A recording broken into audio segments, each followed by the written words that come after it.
दर्शकों, commercial break में जाने से पहले जो हमने आपको बड़ी खबर दी थी वो कुछ ही पलों में आपके टीवी स्क्रीन पर आने वाली है। वो पल, वो लम्हा जिसका लाखों लोगों को कई दिनों से नहीं बल्कि कई हफ्तों से इंतजार था। वो मिस्ट्री रेबल वुमन के नाम से जाने जाने वाली महिला जिसने अपने साइलेंट प्रोटेस्ट और तीखे चुभते सवालों से पूरे देश को झकझोर के रख दिया है, आज अपने प्रोटेस्ट और जिंदगी से जुड़े हुए कुछ राज हमारे साथ शेयर करने वाली है। आइए उससे पहले देखते हैं वो वीडियोस जिससे वो काफी चर्चा में आ गई। ये देखिए इनके होठों पे लगी हुई है काली टेप और आंखों में है अजीब सा जुनून। आप देख रहे हैं कि इनके हाथों में है प्लेकार्ड जिस पर लिखी हुई है हमारी संस्कृति से जुड़ी हुई कुछ अहम बातें, जो न कहते हुए भी हजारों बातें बोल देना चाहती है।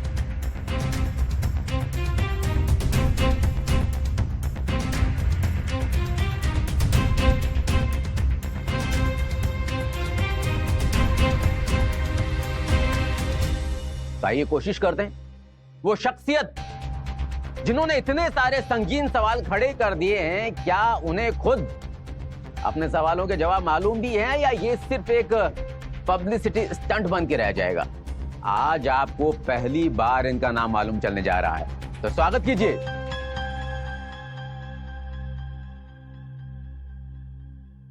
विदिशा शर्मा। विदिशा जी, मैं और मेरा चैनल तहे दिल से आपका स्वागत करता है। अब यकीन जानिए मेरे पास में शब्द नहीं है जिसमें मैं आपके जज्बे और प्रयास को समेट सकूं।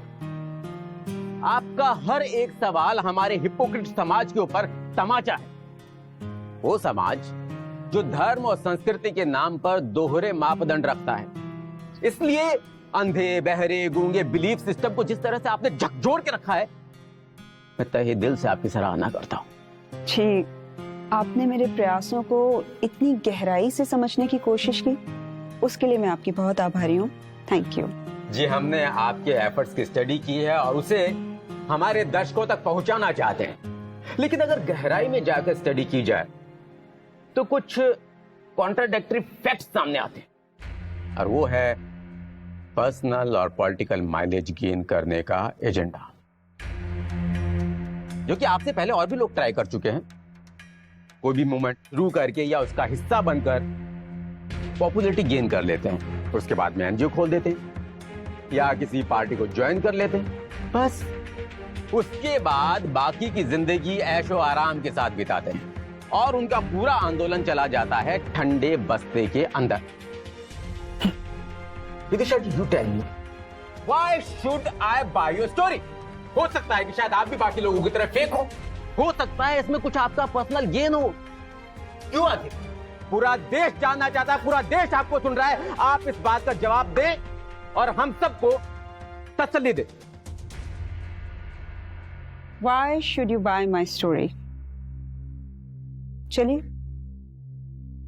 मेरा पर्सनल एजेंडा कुछ भी हो, मैं आपसे पूछती हूँ, क्या आपको मेरे प्रोटेस्ट का मकसद सही लगा या गलत? बिल्कुल बिल्कुल ठीक लगा, और इसीलिए आज आप हमारे स्टूडियो में हैं। बिल्कुल ठीक लगा। आपके स्टूडियो में तो मैं आपकी टीआरपी बढ़ाने के लिए भी हो सकती हूँ। अभी अभी आपने माइलेज की बात उठाई है, तो किसको किससे ज्यादा माइलेज मिल रहा है ये बात मीडिया से बेटर कौन जानता है। मुझे आप केवल इतना बताइए कि अगर आपको मेरा मकसद ठीक लगा है तो क्या आप मेरा साथ देने के लिए रोड पर खड़े होंगे?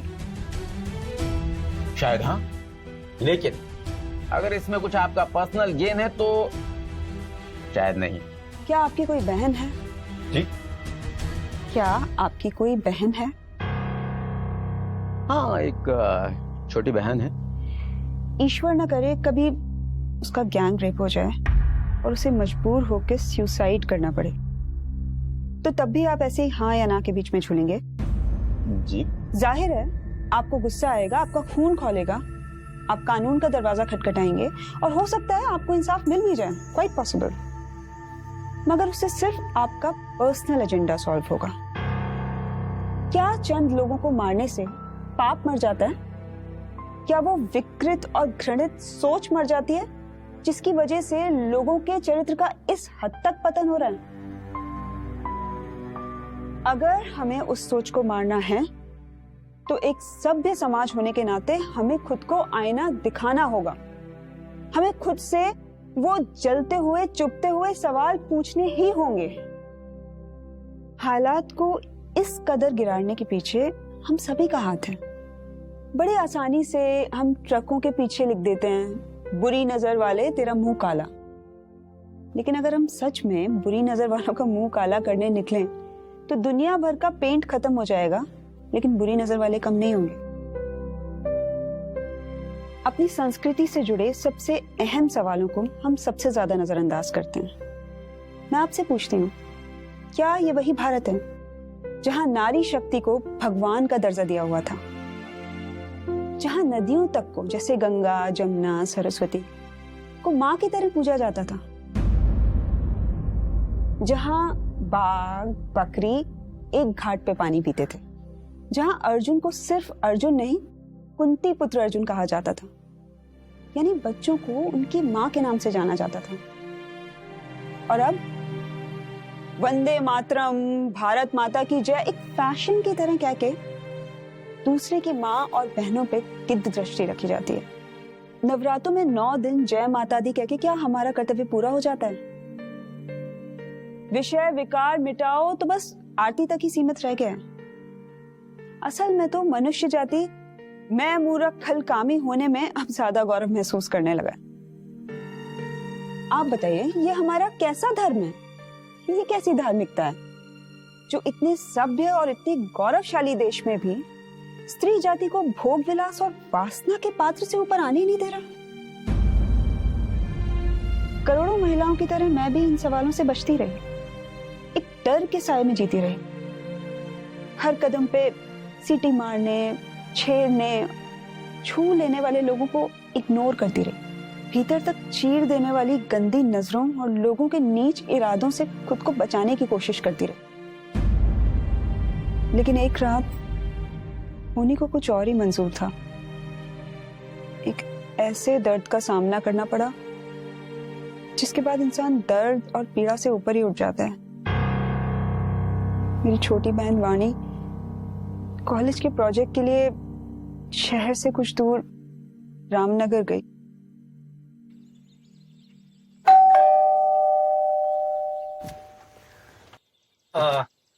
हाय वानी। कृष्णा, हेलो। नमस्ते। नमस्ते। Please come. आइए आइए। हाँ, इनसे मिलिए। ये हमारे बचपन के दोस्त विष्णु हैं। हाय। अक्सर हम दोनों एक ही साथ पाए जाते हैं। अरे आप खड़ी क्यों हैं? बैठ जाइए।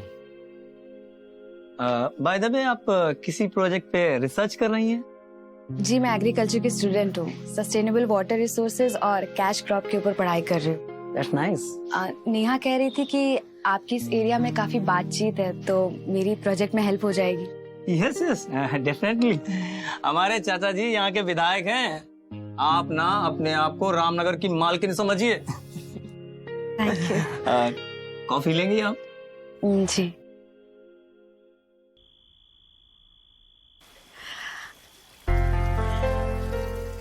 हाय दी। हाँ, मैं अच्छे से पहुंच गई हूँ।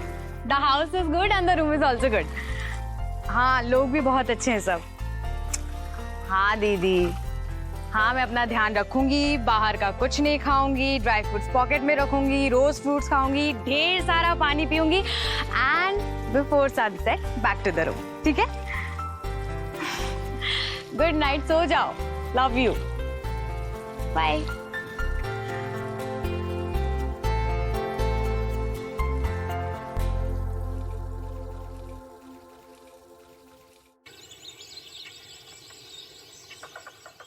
कॉफी? Thank you. काफी फोकस्ड हैं आप। अरे भाई, अगर हमने इतनी पढ़ाई कर ली होती तो आज हम नासा में होते। अपना रुतबा वहां अच्छा खासा, वही हमारा नासा। बाय द वे, इसको क्या बोलते हैं? वानी एक प्यारी, हंसमुख, जिंदा दिल लड़की थी, मगर कृष्णा और उसके दोस्तों की घटिया मानसिकता ने उसके दोस्ताना अंदाज को कुछ और ही समझ लिया। हमारे यहाँ लड़की के आजाद ख्याल होने को प्रोग्रेसिव सोसाइटी की निशानी नहीं, बल्कि उसके बदचलन होने का सबूत समझा जाता है।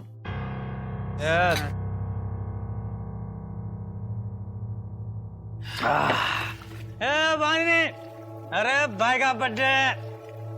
अरे आइए वानी जी, आइए। नहीं थैंक यू। अरे आइए ना। मैं ठीक हूँ, मैं पीती भी नहीं हूँ। अरे जॉइन अस, कम ना। अरे आइए। अरे बैठिए बैठिए। अरे बैठिए, कम ना। अरे जॉइन अस प्लीज, कम। एक ड्रिंक तो आज आपको लेनी पड़ेगी। बना पैक बना। लीजिए वानी। मैं नहीं पीती। अरे मेरा बर्थडे, आप कैसे मना कर सकते? लीजिए। I don't drink. अरे लीजिए ना। मुझे नहीं पीना है। अरे एक पैक बस। पर मुझे मैं पीती ही नहीं हूँ। Thank you. एक पैक। मैं नहीं पीती हूँ। भाई का बर्थडे पीना तो पर मैं नहीं पीती हूँ। मुझे यप यप।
नहीं हाँ।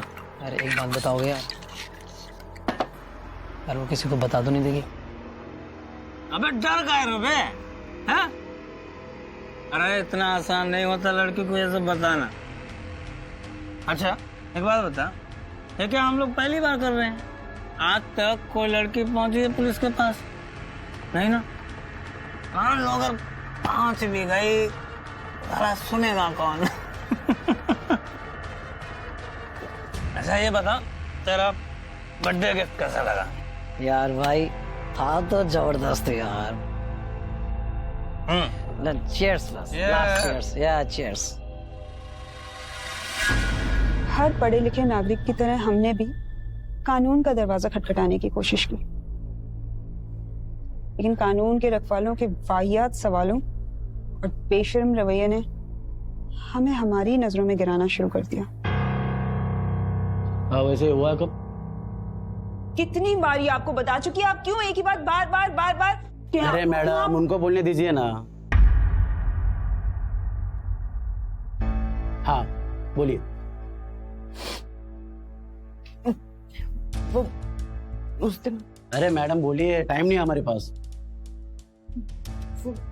उस दिन वहां पर अच्छा वो सब छोड़िए, आपकी रेप वाली कहानी में कुछ दम नहीं लग रहा मैडम। क्या मतलब आपका कहानी में दम नहीं लग रहा? आपको एक कहानी लगती है? अरे मैडम उनको बोलने दीजिए ना। अच्छा बताइए, रेप था या भी फिर नहीं? हमारा बोलने का ये मतलब नहीं है कि आजकल की लड़कियां पहले तो आप समझ रही हो क्या बोल रहा हूँ? हद होती है, एक लड़की रोज आके आपके बारे एक ही बात अरे मैडम आप आ गए। आप इस तरह नहीं कर सकते।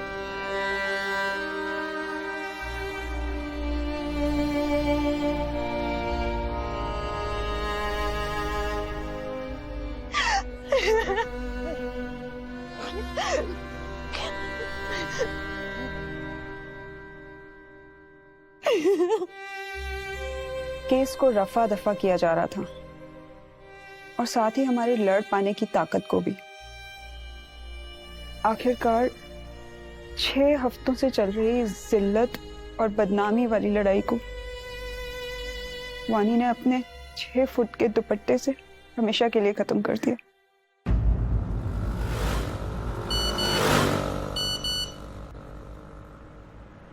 और नहीं साज आ रहा था दीदी, मैं तो जिंदगी और मौत से ऊपर उठ गई थी, लेकिन आपको तिल तिल करके मरते हुए नहीं देख पा रही थी। जिंदा लाश बनती जा रही थी आप, लेकिन मुझे आपसे ढेर सारी हिम्मत और शक्ति की उम्मीद है।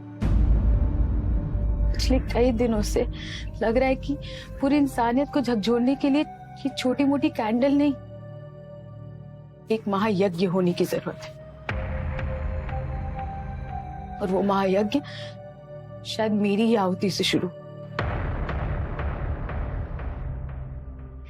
अपना ख्याल रखिएगा दीदी, भगवान आपको हिम्मत दे।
तो इसका मतलब लगभग आप पूरी तरह से टूट चुकी थी।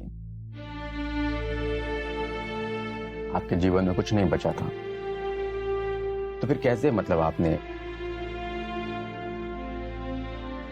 ईश्वर अपने संदेश को जन जन तक पहुंचाने के लिए सही पात्र चुनता है। मेरा टूट जाना कहीं ना कहीं मेरी परीक्षा थी, क्योंकि उसके बाद मुझे ईश्वर के अवतार से रूबरू होना था। ईश्वर का अवतार? तो आपका मानना है कि ईश्वर का कोई स्वरूप इस धरती पर है। भगवान ने जैसा कि गीता में कहा है कि जब जब धरती पे पाप बढ़ेगा, जब जब धर्म की हानि होगी, वो पुनः अवतार लेंगे। तो क्या वो अवतरित हो चुके हैं? और अगर हो चुके हैं तो हमें कैसे पता नहीं चला अभी तक? क्या ये जरूरी है कि ईश्वर को अवतार लेने के लिए हर बार महाभारत जैसा महाविनाश कराना पड़े, या मर्यादाओं को पुनर्स्थापित करने के लिए सीता माता का हरण और रावण जैसे राक्षसों का वध करना पड़े? आज के युग में तो सीता हरण और द्रौपदी चीर हरण हर गली, हर नुक्कड़, हर मोड़ पर हो रहा है। द्रौपदी का चीर बढ़ाने के लिए लाखों कृष्ण भी कम पड़ जाएंगे। कदम कदम पर काम विकार की आग में धधक रहे ये रावण अबलाओं के शिकार की ताक में बैठे। इससे बड़ी ग्लानि और पाप का बोझ क्या हो सकता है धरती पर? लेकिन ये सब हुआ कब और कैसे? देखिए, साधारण मनुष्य को सूक्ष्म बातें आसानी से समझ में नहीं आती, इसलिए ईश्वर को भी जब अवतरित होना पड़ता है तो यही माटी की स्थूल देह के रूप में आना पड़ता है। और इस युग में गीता में वर्णित अपना वचन निभाते हुए निराकार शिव ने प्रजापिता ब्रह्मा जी के शरीर को अपना वाहन चुना है, और उन्हीं का दिव्य प्रकाश इस पतित और विकारों से भरे भारत को एक पुण्य और श्रेष्ठ भारत में बदल रहा है। और मैंने इस अवतार की महिमा को समझा जब कुछ ही दिनों पहले एक दिव्य विभूति ने मेरा हाथ थामा और मुझे पास ही के एक ब्रह्मा कुमारी ध्यान केंद्र ले गई।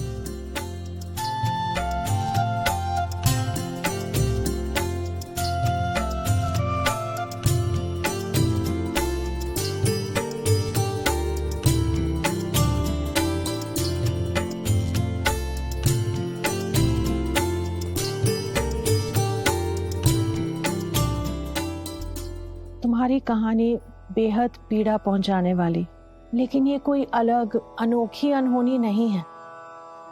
पापों के बोझ से दबी जा रही इस धरती पर अब नित्य ही घोर से घोर दुष्कर्म होने लगे। शायद तुम्हारी बहन ने अपने आखिरी संदेश में सही कहा था कि इस दुख को सहन कर अपनी सारी शक्तियों को समेटो,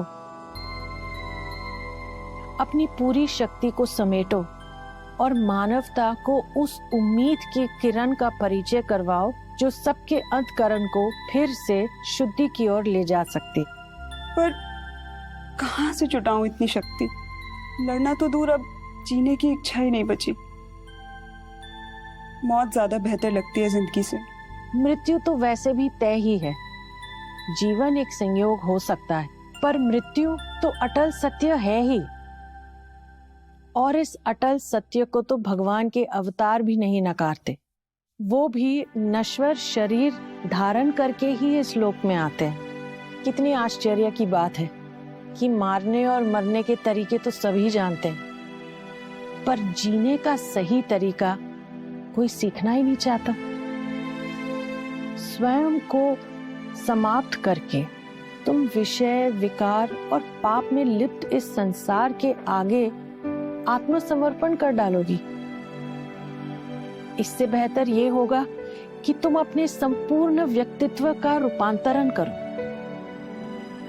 हाथों में सत्य की मशाल लेकर काम, क्रोध, लोभ, मोह और अहंकार की घृणित विकृतियों में दबी मानवता की चेतना को सजग करो।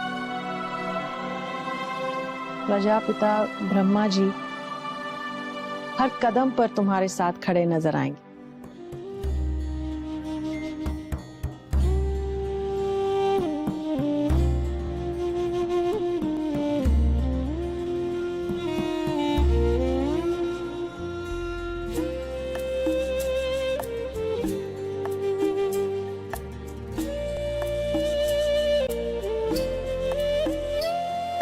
तुम सृष्टि के ज्ञाता हो, वरदानों के दाता हो। तुम सृष्टि के ज्ञाता हो, वरदानों के दाता हो। हम तुमको पाकर पाए,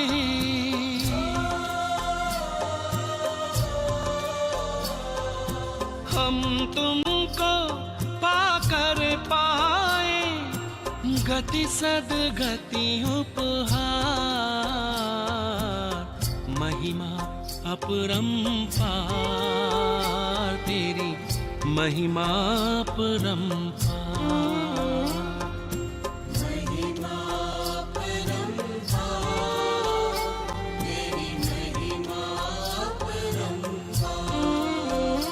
मेरे परम पिता परमात्मा,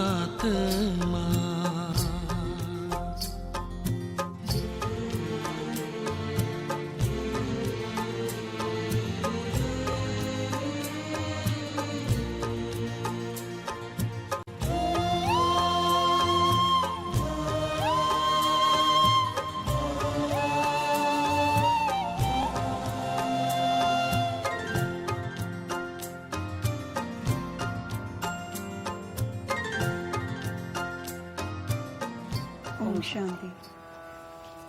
जीवन अचानक इतना सरल, इतना सहज हो जाएगा, मैंने कभी कल्पना भी नहीं की थी। यहाँ पर रहकर तुमने काफी सारी बातें अनुभव की होंगी, किंतु इस सात्विक और पवित्र जीवन शैली का जो सबसे अद्भुत प्रभाव होता है वो होता है मनुष्य की मानसिकता पर। जीवन में जिन वस्तुओं को हम कीमती मानकर चल रहे थे वो हमें तुच्छ सी लगने लगती हैं, और जो चीजें हम मुफ्त की समझकर चल रहे थे उनको हम दरकिनार कर देते हैं, नजरअंदाज कर देते हैं, जब तक हमें इस बात का पता नहीं चलता कि दरअसल वो ईश्वर की दी हुई अनमोल शक्तियां हैं, और ईश्वर की दी हुई उन अनमोल शक्तियों और साधनों का हम सही आदर करना सीख जाते हैं। बरसों से चलते आ रहे गलत संस्कारों को, भौतिक व सामाजिक मापदंडों को हम अपना आदर्श बनाकर भेड़ चाल में बस चलते आ रहे हैं, तो उत्कृष्ट स्तर के विचार कहाँ से अपना स्थान बना पाएंगे। जीवन में लर्निंग से भी ज्यादा महत्व अनलर्न करने का है। ध्यान और योग बल के द्वारा विकारों और इंद्रियों की गुलामी वाले संस्कारों की परतें खुरच कर निकाल फेंकनी है। लेकिन विलासिता और इंद्रियों की तुष्टिकरण में डूबा हुआ मनुष्य अपने अंत समय तक भी अपनी प्रवृत्तियों और संस्कारों में जीवन की किरण को ढूंढता रहता है, जिसके सामने ज्ञान और पवित्रता का विशाल सूर्य चमक रहा होता है। वो अज्ञानता में डूबा भौतिक और दैहिक सुखों के टिमटिमाते तारे को प्रकाश समझता रहता है। ज्ञान के इस सूर्य की तपिश ही पाप और विकारों के संस्कारों को जलाकर हर मनुष्य को प्रजापिता ब्रह्मा के आशीष का सुपात्र बना सकता है। बस आवश्यकता है निस्वार्थ भाव से इस रोशनी को सृष्टि के कोने कोने तक पहुंचाने की। ब्रह्मा कुमारी समुचे विश्व में एकमात्र पथ प्रदर्शक संस्था है, जहां परमात्मा निर्बल अबला नारियों को योग बल के माध्यम से सशक्त सबला बना रहे हैं, और उनके द्वारा आगे लाखों मनुष्यों को श्रेष्ठ आचरण और देवताई गुणों से भर रहे हैं। मौत के गहरे भयानक अंधेरे से निकालकर सत्य और मानवता की मशाल थामे रखने का जज्बा केवल प्रजापिता ब्रह्मा जी के शक्तिपात का चमत्कार है। लेकिन ऐसी और भी बहुत सारी संस्थाएं हैं जो मनुष्य के मन में भगवान के प्रति भय पैदा कर रही है, लेकिन फिर ये संस्था ऐसा क्या नया काम कर रही है? पहली बात तो यहाँ धर्म नहीं, अध्यात्म और मानवता सिखाई जाती है। यहाँ ईश्वर से डराया नहीं जाता, ईश्वर से साक्षात्कार कराया जाता है। देखिए, अगर धर्म पे टिकी सोच काम आती तो आज सारी दुनिया बारूद के ढेर पे नहीं बैठी होती। और मैं आपकी जानकारी के लिए बता दूं कि मेरी बहन के साथ दुष्कर्म करने वाले लोगों के नाम कृष्णा, विष्णु और सूर्य थे, और गांव का नाम रामनगर। फिर भी घोर अधर्म हुआ ना। उन दुष्टों ने तो अपने नाम की भी लाज नहीं रखी, क्योंकि धर्म से उनका संबंध उतना ही था जितना कि धर्म के नाम पर लड़ने वालों का शांति, प्रेम और स्वर्ग से होता है। स्वर्ग और नर्क सुना सबने है, लेकिन देखा किसी ने नहीं। वैसे ही धर्म का नाम रटवा तो सबको दिया जाता है, लेकिन उसका पालन कोई नहीं करना चाहता।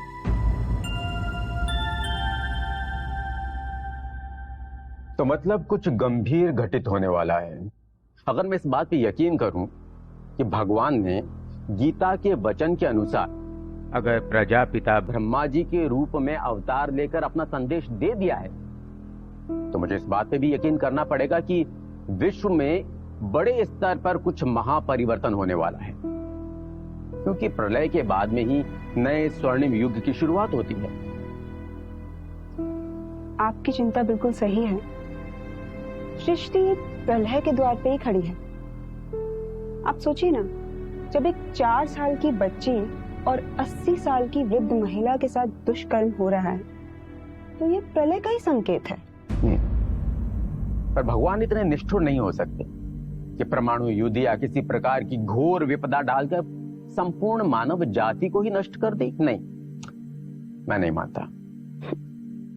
आपसे ये किसने कहा कि हर प्रलय में समुची मानव जाति के नष्ट होने की आवश्यकता है? जीवित रहना तो हम सभी का जन्म सिद्ध अधिकार है ना? लेकिन पुण्य आत्मा ही प्रलय के भवसागर को पार कर पाती है। पाप आत्माओं का उसमें डूब के मरना निश्चित है। अभी भी मानव जाति के पास अवसर है कि वो अपने अपने कर्मों को भगवान शिव के माध्यम से प्रजापिता ब्रह्मा के दिव्य तेज की अग्नि में तपा के सदाचार की राह पे चलते हुए विषय और विकार के अधम जाल को काट डाले। देवत्व के पुण्य मार्ग पर चलना इतना भी कठिन नहीं है और ये बिल्कुल भी जरूरी नहीं कि स्वयं के रूपांतरण के लिए हर किसी को मेरी जितनी बड़ी कीमत चुकानी पड़े। इस दिव्य चेतना से भरी जीवन शैली को अपना अस्तित्व सौंप दीजिए, फिर देखिए एक स्वर्णिम कल हम सभी का स्वागत कर रहा है। मनुष्य जाति के लिए अंतिम अवसर है। यदि अब भी हम भोग विलास और विषय विकारों के जाल से बाहर नहीं निकल पाए, भौतिक सुखों की लालसा वाले संस्कारों को नहीं काट पाए, तो आने वाले स्वर्णिम युग के द्वार हमारे लिए सदा सदा के लिए बंद हो जाएंगे। ऐसे उम्मीद भरे पॉजिटिव नोट के साथ में आप लोगों को छोड़ते हुए ये बुलेटिन यहीं पे समाप्त होता है। अपने अंदर झांकिए और चिंतन कीजिए। Om Shanti.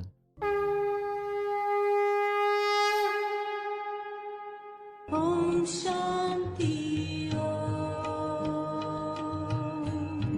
I'm a peaceful soul. Om Shanti. I'm a peaceful soul. Om Shanti. Om Shanti. Om Shanti. Om Shanti. Om Shanti. Om Shanti.